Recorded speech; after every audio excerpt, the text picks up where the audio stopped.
Welcome back into the Motor Index, folks. Today we have a very different video than what we usually do. Mainly on this channel, we've been discussing, NASCAR previews, post-race shows, and, just the everyday news. But today we're going to discuss something a little bit different. I want to give my playoff format, or what I would like to see NASCAR do with the playoff format, because we all know, obviously, this has been a big point of contention probably I would say for about the past year, ever since Harrison Burton won at Daytona and won his way in the playoffs. That was a little bit controversial, and I totally agree. But I think there's a lot of very, very interesting discussions to be had regarding all these different playoff formats that people have thrown out. I'm gonna give what I would do if I was running NASCAR, and I'll also kind of give a broad overview of what other people are discussing. Obviously, if you're a NASCAR fan, you've probably seen a lot of this, but I'm going to just kind of be giving my opinion on each different style of format and kind of what I think it would deliver. So I'll just get into my playoff format, what I want to see right now. So obviously, right now, playoff format is 26 races of the regular season. Then once you get into the playoffs, it is 3-3-3-1 as far as the rounds go, with the championship race being one singular race instead of a three-race round. And then with how you get in, obviously the win and you're in. There's no limit on where you have to be in the points to win and you're in. So I think that's something I really want to tackle in my format, and very much strike that balance between winning mattering the most and running well mattering the most, because I think both are important, but I certainly lean win for sure. But let's get into it. So here is what I would do. I would not scrap the playoffs per se. I would keep the playoffs. I don't want to go to an F1, full race schedule, or full, I think what's F1, 24 races, 26 races. I don't want a 36 race NASCAR season be the entire championship, because I'm telling you, as good as it could potentially be on any given year, I actually think this year, I don't know how it's actually shaping up this year, but I think this would probably be a pretty boring year, kind of reminiscent of a lot of the F1 competitions. So I don't want that at all, and I know I'm kind of just going broadly into the F1 thing already, as I was supposed to give my format, but I think the reason I want that playoff aspect to stick is because of how big that it makes those moments at the end of the season. I think in F1, and I think the fundamental difference between the F1 and the NASCAR thing is just, the NFL against, or compared to the English Premier League or any soccer league that is not a tournament style over in Europe. So think, for example, like the NFL, you have the 16-game regular season, and then it's rounds in the playoffs till a one-game playoff for the final. So in the same respect, in the Premier League, it is just straight 36, or I think it's 38 games, and it's just whoever collects the most points wins, which that's basically what F1 is or it is what F1 is, and it's what NASCAR used to be, which is great, but I don't want that, because unless you're getting like 2021 Abu Dhabi like F1, there's a reason that is like the holy grail of F1 races, is because it did come down to the last day. It's never coming down to the last day usually in F1. And it is what it is. But that's why I think the playoffs are so good, is because it still strikes that balance between, running well every single week, but then you got to run well when it matters as well. So I think it keeps people locked in the whole schedule. And some people might disagree with me on that, but let's get right into it. So here's mine. I'm keeping the playoffs. I'm inverting the playoff format. So how it is 3-3-3-1, I'm going 1-3-3-3. So my one will be a wild card race to start the playoffs, and I'm going to do this at Bristol. That's what I would like to do. I would do it at Bristol, and I think another question we got to ask here is, how many drivers do we want in the playoffs? And if we do this wild card round, how many positions, or not positions, how many spots to advance are we putting up for grabs at Bristol and how many drivers are going to be eligible for that. So um, I would say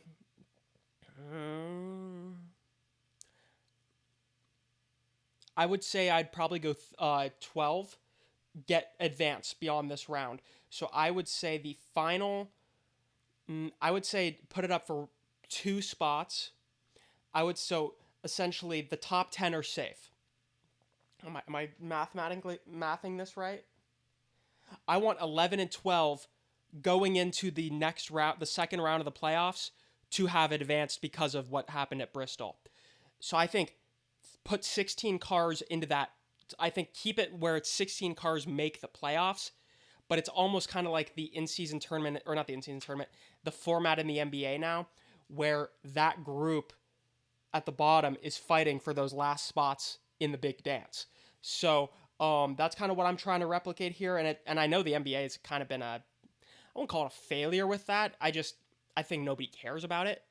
But I think people would care about it if we did it in the NASCAR type setting, because it would be, and especially doing it at like Bristol where the good drivers are going to be at the front, and those are the guys who are really, just trying to stack points and get a win or something like Larson or Hamlin. These battles are going to be happening. These drivers are typically the ones who are on that bubble are going to be probably running relatively close to each other. That's kind of how it ends up at Bristol. Those playoff cut races, like I'm thinking back to last year when it was just complete Larson domination at Bristol, in that cutoff race. But there was some fairly exciting battles for the cut line. I think like 3 laps down. Like it was actually pretty good. So I think Bristol's the perfect spot to do it in that format. And then as far as the final round of the playoffs concerned, the tracks I would personally start with would be I would do the Las Vegas, Phoenix, Miami route. You can do a lot of different ones. I think Charlotte, Kansas, those are the first two that come to mind because you got to really think about the weather as well. I think if maybe Nashville, if the weather's okay, could potentially be in that mix. I guess it's around the time where you would still potentially maybe consider Martinsville. And I think another thing we should consider here is I've mentioned in previous videos is shortening the schedule, not necessarily less races, but condensing it to where maybe some more midweek races. And I know that won't be popular with some people because of the camping aspects of going to the racetrack. But if we do more midweek races, I think that would condense the season. You avoid a lot of the overlap with the NFL, and I just think there's a lot of potential with that. Another big factor, but well, actually getting back, like to finish off what I was saying though, a big reason why you want it moved up is because that kind of opens your door a little bit to tracks you could potentially hold the championship at. So say we're running the championship last week into September. I mean, yeah, that would still put you overlapping with the NFL, but not nearly as much as you might be. But let's just say it was last week into September, right?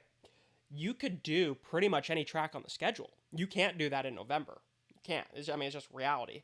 So that really does open the door for a lot of things if you get that moved up.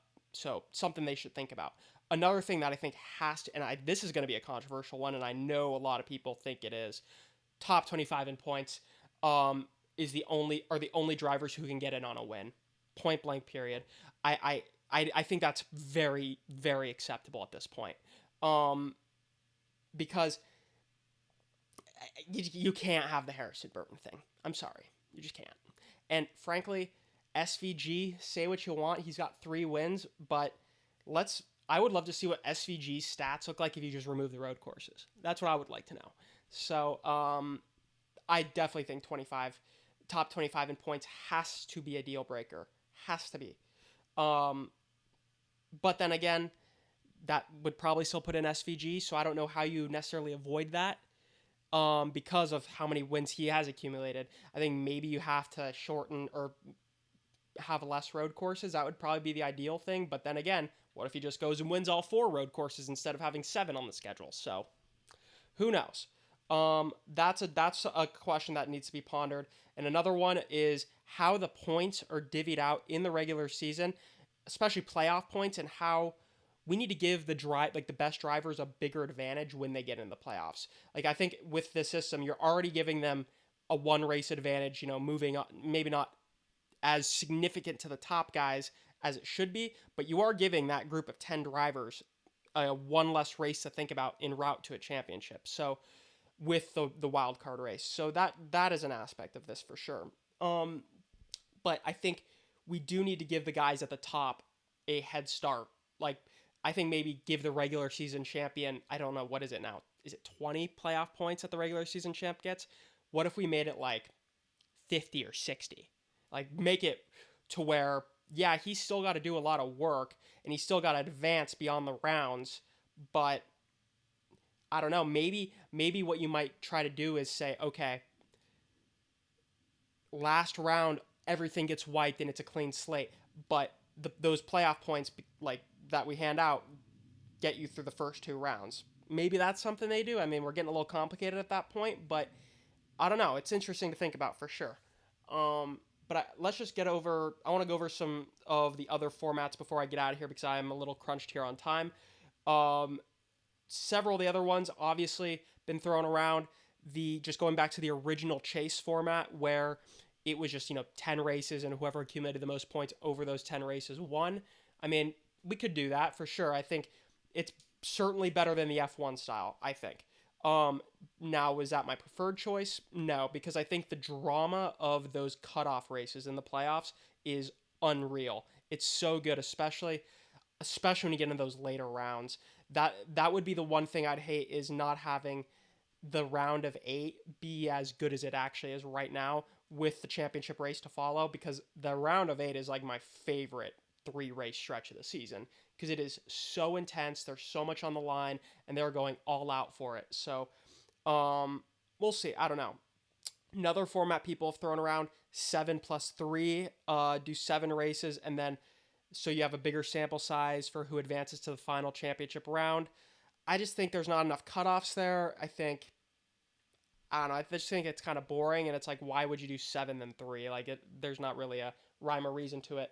And then another one that doesn't really have a lot of rhyme or reason is, maybe doing rounds of 4 races, and then maybe doing, a 2 race playoff at the beginning or end. I don't know. I've seen a lot of things thrown around, but I think 4 race round kind of dipping a little too much in terms of how many races there would be. Like if you're going to do more than 3 races in a round, you might as well just in my opinion, do the original chase format. So I don't know.